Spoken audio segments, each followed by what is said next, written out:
Di video sebelumnya kita sudah memahami konsep pilar-pilar object oriented diterapkan dalam aplikasi modern seperti .NET MAUI. Ya. Kita melakukannya dengan memisahkan menjadi beberapa project seperti ini dan juga mengaplikasikan konsep seperti kelas entity dan juga konsep pemanggilan kelas berbasis event driven. Tapi dalam kondisi nyata, object oriented perlu diperkuat, terutama untuk memahami proses bisnis aplikasi yang akan dilakukan. Pada video kali ini kita akan mencoba mempelajari bagaimana object oriented analysis dan design diterapkan dalam aplikasi modern. Yuk kita mulai.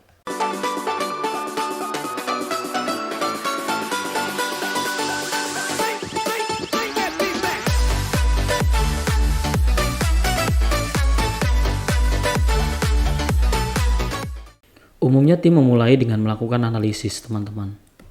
Proses analisis requirement ini kemudian menghasilkan sebuah permodelan. Model yang umum digunakan untuk object oriented analysis dan design adalah model berbasis UML, seperti use case ataupun activity diagram. Pemahaman terkait dengan analisis requirement ini kemudian dilanjutkan ke tahapan yang kita sebut dengan tahapan desain. Tahapan desain ini, kalau kita menggunakan pemodelan berbasis UML, maka kita akan menggunakan suatu komunikasi, misalnya kelas diagram. Jadi teman-teman bisa membayangkan bahwa kita melakukan hal object oriented analysis dan design. Ya. Setelah sudah memiliki kelas diagram, tentu saja kita bisa menerapkan kelas diagram tersebut dalam sebuah kode. Jadi kalau saya bayangkan sih sebenarnya object oriented analysis dan design itu merupakan preliminary ya, sebuah aktivitas sebelum kita melakukan coding. Makanya object oriented analysis and design. Dan di kode ini kita terapkan apa yang sudah kita peroleh baik itu di kelas diagram maupun di activity diagram.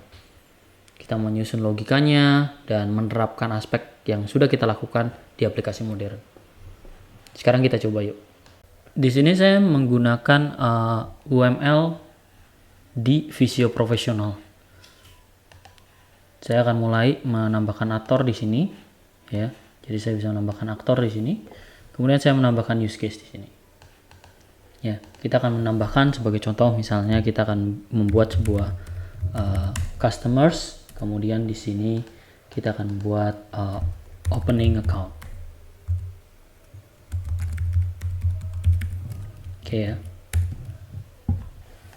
Kemudian kita melakukan proses association. Ya, association antara satu dengan ini.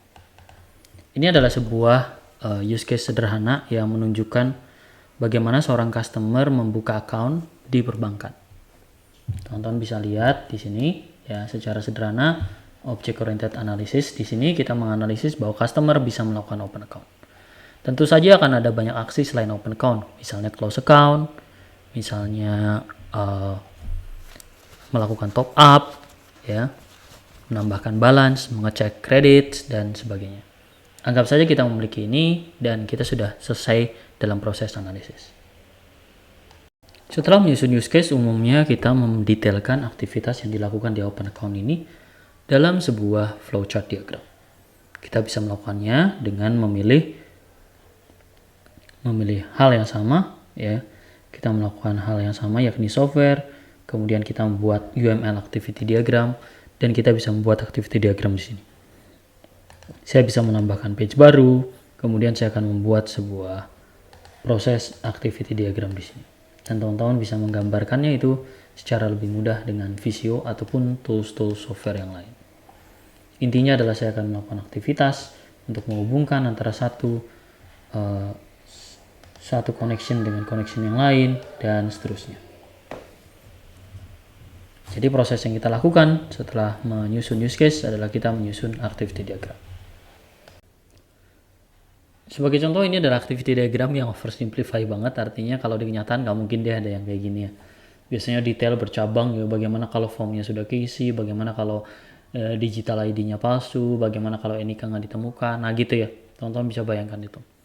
Tapi ide dasarnya adalah setelah kita membuat ya use case di sini, maka langkah selanjutnya adalah kita membuat yang kita sebut dengan activity diagram.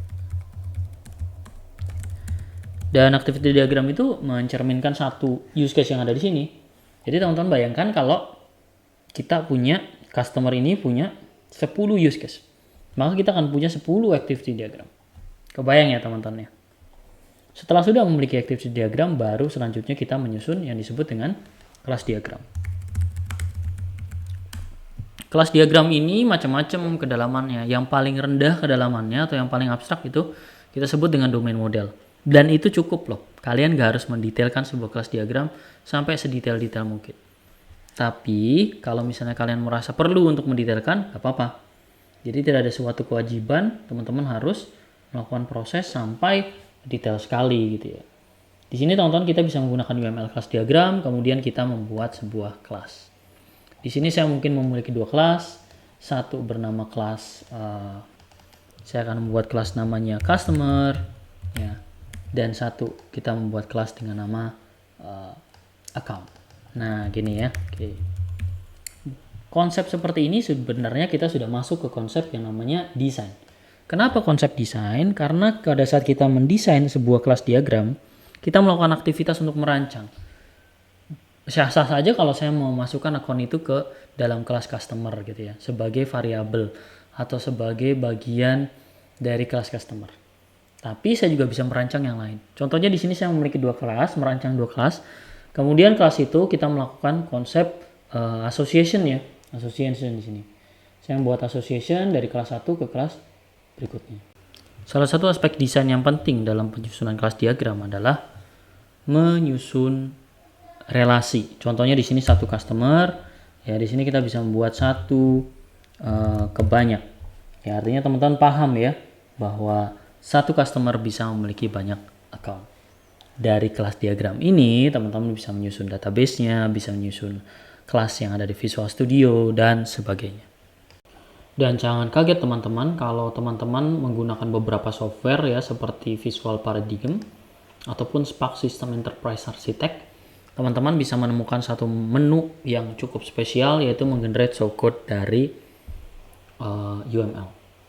Dan bukan hanya C# ya, teman-teman bisa melihat ada C++, Java, Visual Basic, bahkan bahasa pemrograman yang sudah hampir punah ya, tapi masih dipakai DLP. Ya, jadi teman-teman bisa milih nih ini ya.